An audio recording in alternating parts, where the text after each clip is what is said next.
Oh, we are back, and I just went into Square and I clicked Invoices and I clicked Create Invoice.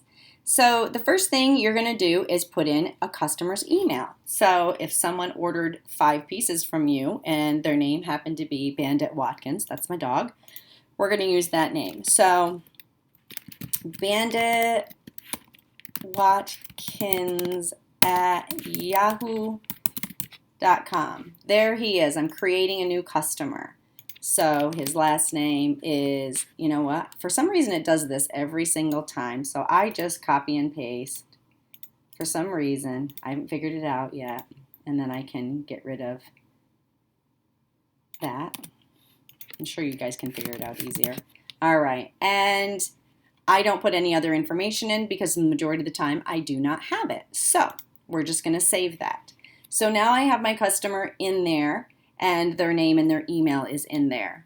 The next thing is your invoice title. Now, what I used to do when I would invoice after every show is I would put the date of the show. So July 7, 2019 live sale. Or July 7th, 2019 album sale. Whatever it is, wherever that customer happened to purchase from you, I like to put the date in there. Now, I also was allowing customers to claim items for an entire week if they were in my VIP group, and I would hold on to them and invoice them at the end of the week. So I would say items like bling is actually what I said, bling claimed, and then I would put whatever the dates of the week were.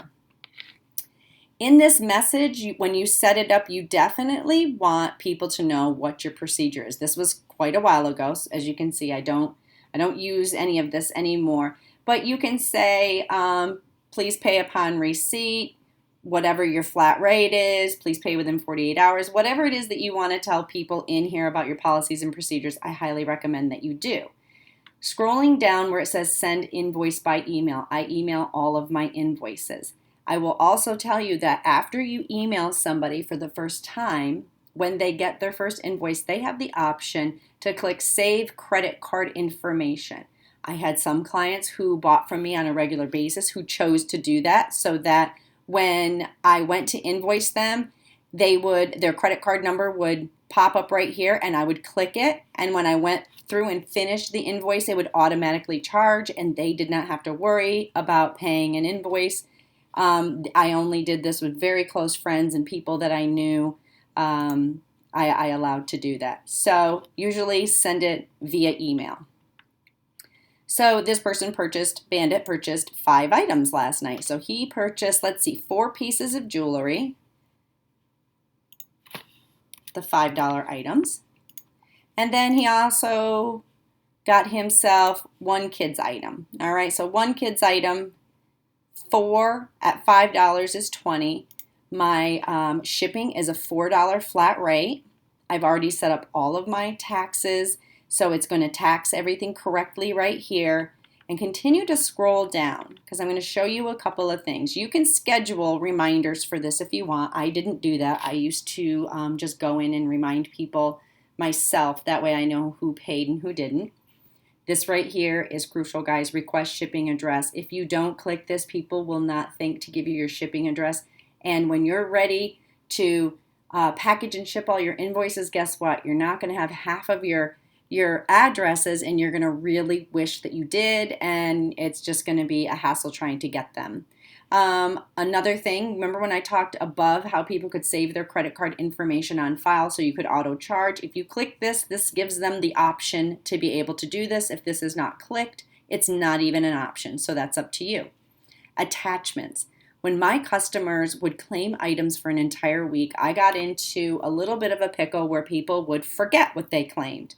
And so I would send them a invoice and it was for, $75 and they'd go, whoa, what did I claim? And then I have to go into the bag and unwrap it and take pictures of it and send it to them.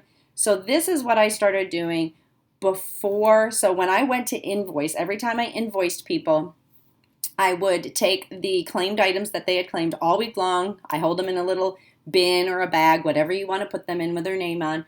I would take them out, lay them out real quickly, and snap a picture of it. Put them back in the bag. I did that with every single invoice that I was going to do. Uploaded the pictures so that I had them in a little file on my desktop, which I can actually show you right here. Let's see. If I go in here, invoice pictures. So let me just show you what one might look like. So there's my invoices that I did on the 21st. This would be one of the pictures. Somebody purchased these 2 pieces. So it's an extra step, but I'm going to tell you, if you're going to allow your customers to claim items over a week or 2 weeks, you just want to have that backup. It makes it real easy. You can add that attachment, click send, and the email goes out to them and they pay their invoices. You can go back into the main screen, which I'm not going to do again because it has client information. And when they pay, it'll show that they paid.